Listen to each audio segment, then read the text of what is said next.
বন্ধুরা, বিল্লু মাস্তান কোকের ভিতরে বিষ মিশিয়ে দেয়, তারপর রকেটের পাইলটকে খাওয়ায়। তারপর পাইলট খেয়ে মাটিতে পড়ে যায়, আর এদিকে বিল্লু মাস্তান দৌড়ে রকেটের ভেতরে চলে যায়।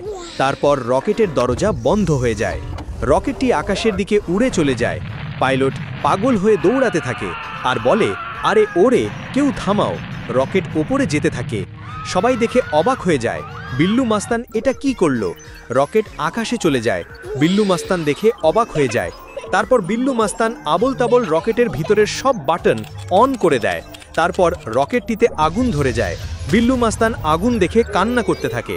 বিল্লু মাস্তানের বাবা টিভিতে দেখতে পায় বিল্লু মাস্তানের রকেটে আগুন ধরেছে। তারপর বলে, আমাকে বিল্লু মাস্তানকে বাঁচাতে হবে। তারপর দৌড়ে গিয়ে ওষুধ খেয়ে ইঞ্জেকশন নিয়ে অনেক শক্তিশালী হয়ে যায়। তারপর আকাশে উড়তে থাকে, পড়ে গিয়ে আকাশে গিয়ে রকেটটিকে দেখতে পায়। তারপর ধরে নিচে নামিয়ে নিয়ে আসে, সবাই হাততালি দিতে থাকে। তারপর বিল্লু মাস্তানকে পুলিশে ধরে নিয়ে যায়।